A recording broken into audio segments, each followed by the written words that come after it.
everyone, I hope you're all doing okay. It is my favourite time of year once again because this week is Cleft and Palate Awareness Week. So the 6th to the 14th of May 2023 is dedicated to raising awareness of cleft lip and palate, which is a condition that affects around 1 in 700 people worldwide. In the UK, about 1,200 babies are born with a cleft every single year. That's around about 3 every day. So the condition is quite common, but I feel like not enough people know what it is. So every year for the past 4 years now, I've been making videos to help try and raise awareness of this really common condition. So I will leave a link in the description to all of my previous Awareness Week videos in case you would like to check them out. But this year I thought that I would make a video all about the things that I wish people knew about having a cleft.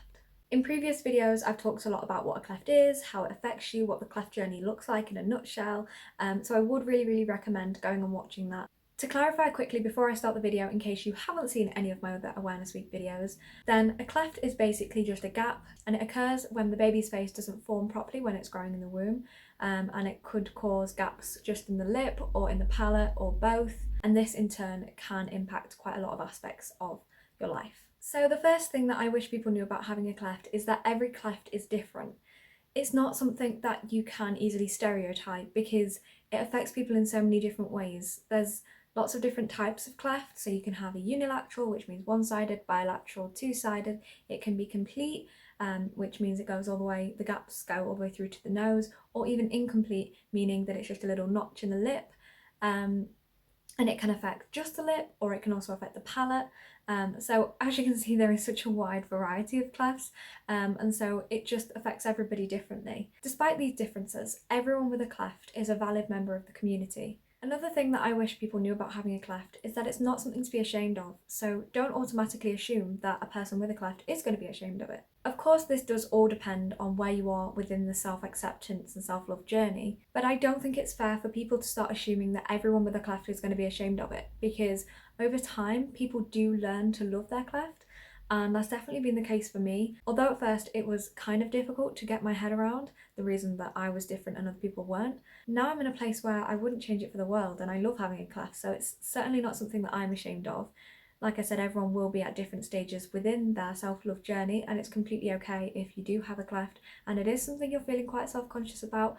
But the thing I kind of want to get across here is that I don't think it's fair for people to just assume that everyone with a cleft is going to be ashamed of the way they look. I think this is even something that medical staff need to be aware of, because they do offer an option when you get older to have these cosmetic changes. I think sometimes it can put into your head that the way you look needs fixing, when really that's not the case. It's completely up to you, and if you're happy with the way you look, you don't have to change a thing. Another thing I wish people knew about having a cleft is that it doesn't just affect appearance.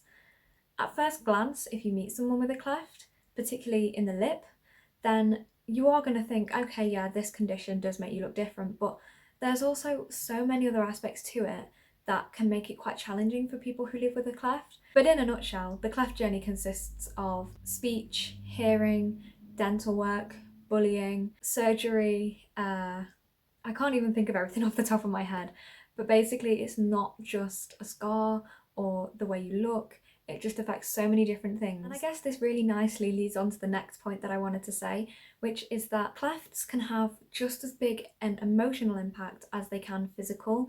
And this was definitely the case for me. I think I found having a cleft a lot harder emotionally than I have physically, because all the surgeries and things like that have just been a part of my life. But as I've got older, learning to love yourself, especially when you're a teenager who, you know, at that early teen kind of age, you're just wanting to learn to fit in anyway, and you know, a lot of the time, sadly, having a cleft does come along with getting bullied at school, and this really did knock my confidence, and so my cleft really has affected me emotionally, and that's been the hardest part to sort of get through, because it's not something that a surgeon can just fix overnight.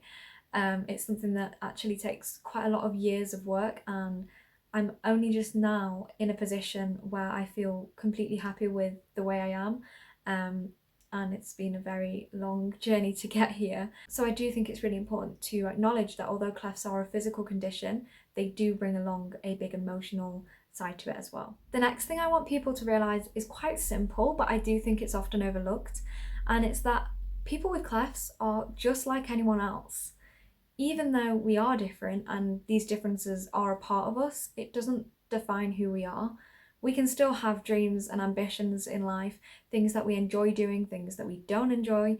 You know, we still have to get up every day and go to school or university or work, and we can still have families and relationships, and just like it is for anyone else. So we look different, yes, and we may have to go through surgeries and other forms of treatment, yes, but that doesn't stop us from doing anything that we want to do. Yes, a person may have a cleft, but that shouldn't mean that they are any different to anyone else. So this next thing is something that I really wanted to mention because it's something that I don't think people will realise. I kind of just want people to know almost what goes on inside someone's head when they have a cleft. Obviously, I'm talking from my experience here, and it might not be the same for everybody, but I would say I'm pretty good at overthinking things. Having my cleft doesn't always help with that because, say I'm sat on a bus, this is a real example by the way, sat on a bus and it's really, really full, but there is one seat left and that's next to me. The next few people who come on the bus all decide to stand rather than sit next to me. Now, that could be because, well, it could be for any number of reasons, but because of my cleft, I then sit there thinking, is it because I look different?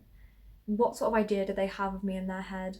And it just goes on, and it's so easy to overthink things. I don't know what is going on in their mind, but for me, mine is just racing with thoughts of like, what are they thinking about me right now? And it can be really difficult, especially I remember being in school and thinking, is my face almost the elephant in the room? Do I need to address it? And basically what I'm trying to say is there is a lot of overthinking, at least for me, that comes with having a cleft. I really did not want to make this video too long, so I do have just one final thing that I want people to know about having a cleft, but I honestly could have spoken about all of these in completely separate videos because there's just so much that I wish I could tell people. But yeah, the last thing that I'd like people to know about having a cleft is that clefts are for life. Yes, it's a condition that you are born with, and yes, you have it repaired when you're younger. And most of the treatment, to be honest, does happen when you're under the age of 20. But your cleft doesn't just go away when you hit that age or when you've been discharged. It's still always there.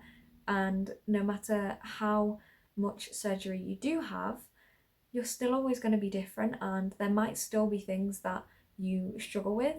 And so, yeah, even though clefts, like I say, do tend to affect you quite a lot when you're growing up, they are still something that you carry with you for life, and it shouldn't be something that is just completely forgotten about. Like I said, I could literally talk about all of these things forever, but I don't want to make this video too long. But yeah, so that is it for today's video. These are the main things that I wish people knew about having a cleft, but if you're watching this and you have a cleft and you think there's anything that I've missed, or there's just something that you would really like people to know about what it's like to have a cleft, then do feel free to put it in the comments below. But yeah, I really hope that you've enjoyed watching this video. Do feel free to give it a thumbs up if you did. Don't forget to keep smiling and remember that every smile has a story. Bye!